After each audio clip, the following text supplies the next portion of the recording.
And I think that we can appreciate those deepening roots. The storms that we survive, everything above that's tormenting us, that's causing us to twist and turn, only causes our roots to grow deeper, for our joy to be deep. To know that we are still alive. And this, my friends, is the conclusion that I've come to, is that the joy that I'm talking about is the joy of aliveness.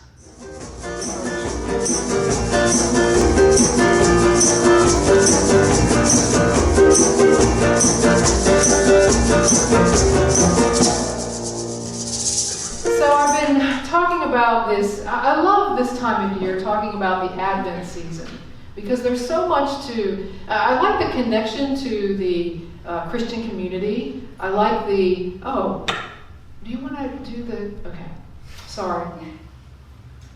I like the connection to the Christian community. It makes me feel like we're connected. You know, this Advent season, we talk about peace the first week. I talked about hope last week. Today I want to talk about joy, the pink candles for joy. It's lit today in our Advent wreath.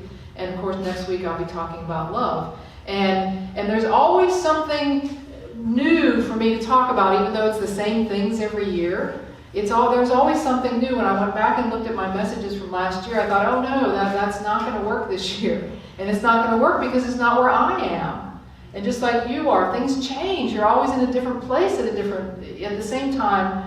In a Christmas season, you might be experiencing the best Christmas ever. You might be experiencing a loss. You know, Crystal just got married this year. She's having her first Christmas as she's like, woo, woo, woo, yeah. And there are some of us who aren't there. There's some of us like me, still dealing with my knee, still dealing with the surgery and the recovery from my knee. It's a whole different process.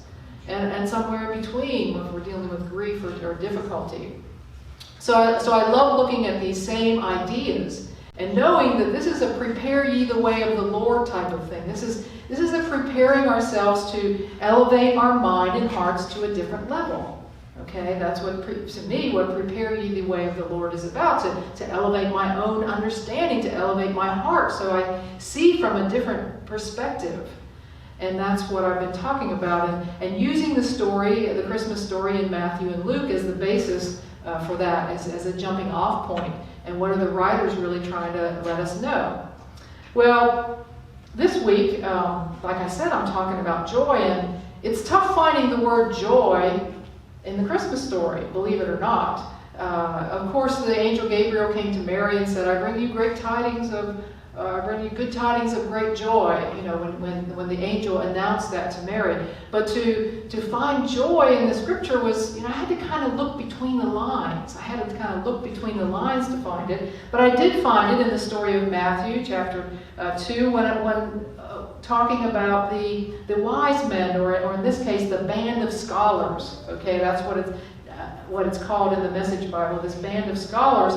And they saw this, the band of scholars, they arrived in Jerusalem and they asked around for where Jesus was, and they were like, hey, we want to find this babe, this king of the Jews. We saw the star rising and we want to be on this pilgrimage to worship him.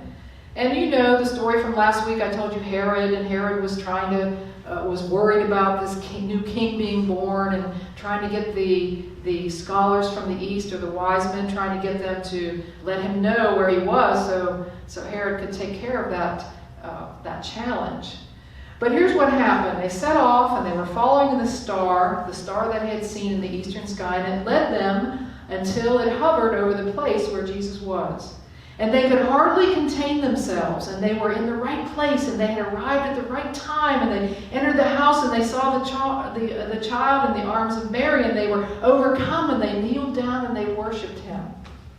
Well, you don't hear the word joy in there, but they were overcome. They were so excited to be in the right place at the right time. You know what that feeling feels like? Like that's the joy that they felt. And I'm like, yeah, that's the joy. And I had to really kind of read between there a little bit to find it. But I'm wondering then, about these wise men. You've heard me wonder about these stories, and I do. I sit and wonder about it, and I think, oh my gosh, how long did it take them to get there? Like, how many nights did they actually have to follow that star? And was it just the three of them? Or did they have like a whole entourage? Did they have somebody taking care of them? Was it a nice, cool night every time they were out there on the trail following the star? Or did it rain? Where did they stay? What did they eat? How did they make it there? To feel that joy, I'm thinking it had to be quite a journey. It had to be quite a journey. You know how it is in your own life when you have that experience of joy that you've done all these things and you've gotten there and you're like, oh my gosh, it was so exciting to be there. I felt like I was there at the right place at the right time. Well, we don't really have any idea about that journey. I certainly don't. But I imagine it was quite a journey, and they had to stay focused, and they had to wake up, and they had to see that star, and they had to put on their shoes, and they had to get ready and go out there, and they had to be vigilant about keeping at it to get where they wanted to go, and to get to that feeling of arriving and being excited about being there, being joyful.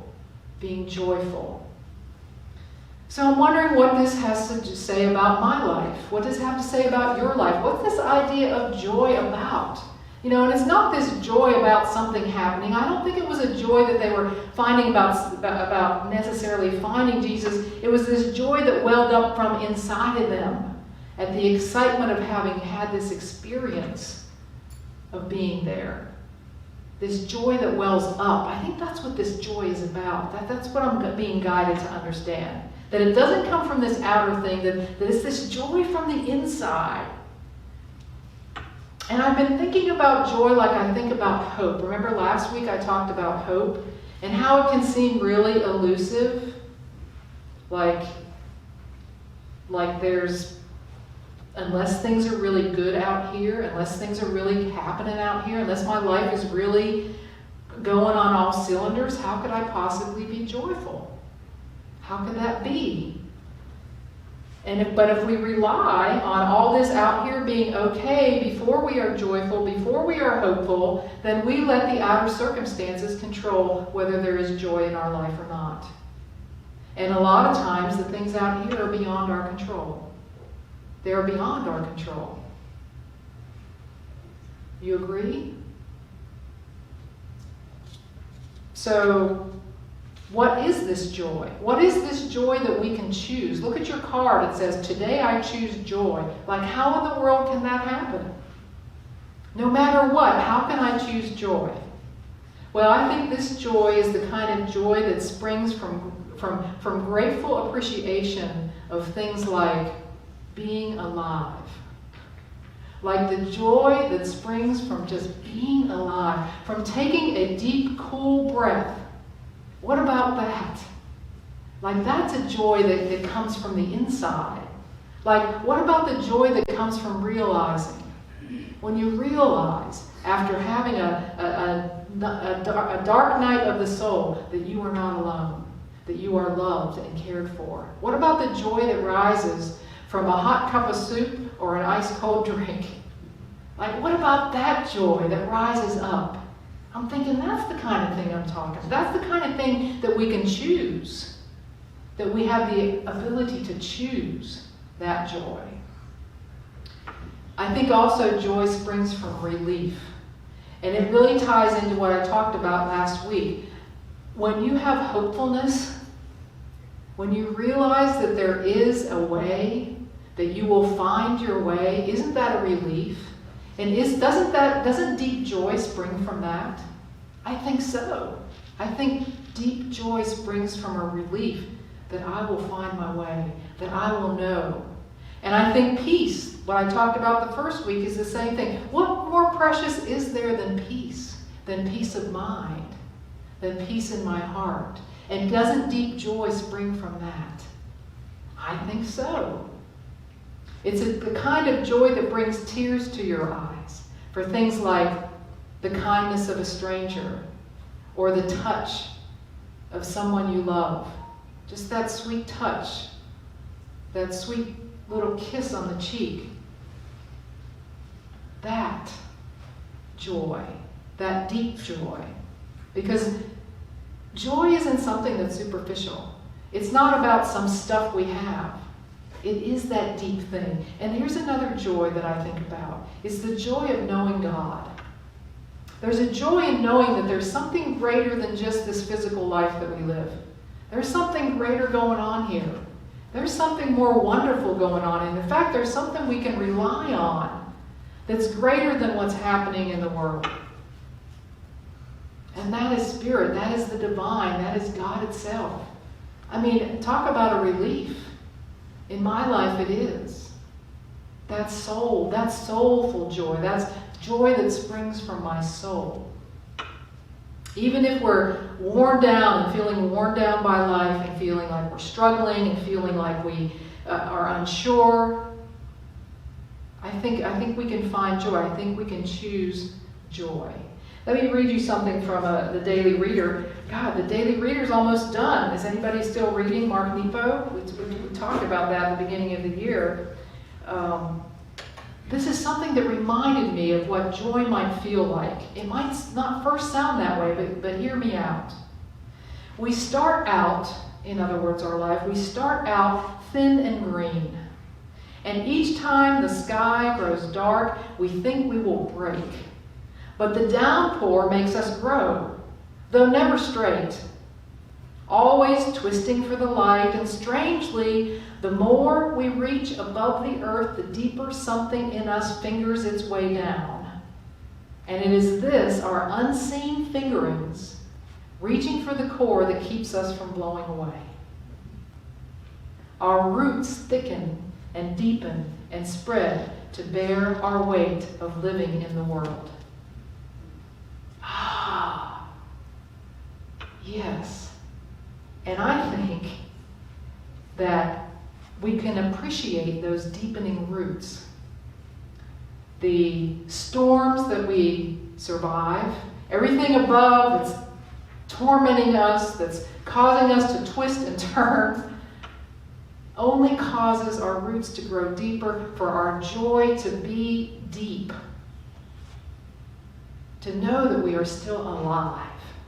And this, my friends, is the conclusion that I've come to, is that the joy that I'm talking about is the joy of aliveness. It's our joy of being alive. Being alive. To have another day. To have a chance to live another day. To feel the deep joy in that. Oh, it may not look like the day you want it to look like. Certainly over the last couple of months, it hasn't been my preference for what I want my days to be. I get up in the morning, and I know I was talking to Diane McGowan at our luncheon yesterday, and she's in the experience of dealing with cancer. And she and I were doing a little commiserating, not a lot, but a little bit, and saying sometimes we don't even want to get out of bed in the morning because we know what awaits us, the struggle that it'll be to be in rehab, to be in recovery, to go through the exercises, to feel the pain. But oh my gosh, no matter what, it's the chance to feel alive again. That is the deep joy that we can choose, the chance to feel alive again no matter what. And something will remind us, if we give that a little crack, if we give that a little opening, something will remind us of the exquisite nature of that deep joy, like the taste of ice cream. Or this afternoon, the touch of that warm sun on your cheek. Something will remind us, like the beauty of the full moon this past week, and the awesomeness of it. Something will remind us. And then, when we are feeling that joy, that deep joy, a friend comes over and compliments us on our hair, or says what a beautiful smile we have, or notices a kindness that we've given. And we feel again that joy in aliveness, that joy in being alive. Because you see, these joyful moments of aliveness are woven into every single day of our lives. They're woven into every day. And so much of our lives, I think we miss them. We look right by them. We don't remember them. We go into our grumpy, pitiful nature because of where we are, and we miss the joy in the little things, the deep joy in being alive. Because those moments of elation, those moments of whirling, twirling, dervish joy, they're rare. Oh, and they're wonderful in their own right, but they're not consistent. That's not what we should be waiting for. Those are rare. But there are moments in every day when we can feel the level of our aliveness, when we can feel the deep joy of God in us. To focus on that, we need to get away from zeroing in on what's not working, zeroing in on how life isn't going the way we think it should go. We need to get to our next best feeling about life. Because just like last week when I said, sometimes we don't go with our hope from looking down to looking up like the shepherds did, like the wise men did. Sometimes we just got to lift our chin and look out a little further, and it's the same thing with joy. Sometimes we just need to reach for that next best feeling that we can reach for. And know that opening that little crack will make all the difference in the world. It will make all the difference. Just a little bit further. Just a little bit further. Because the gift of joy, the gift of peace, the gift of hope is that it resides in you. It resides in you. You don't have to go looking for it. All we need to do is open up a little bit to it. And joy says, yes, I'm here. Hope says, yes, I'm here. Peace says, yes, I'm here.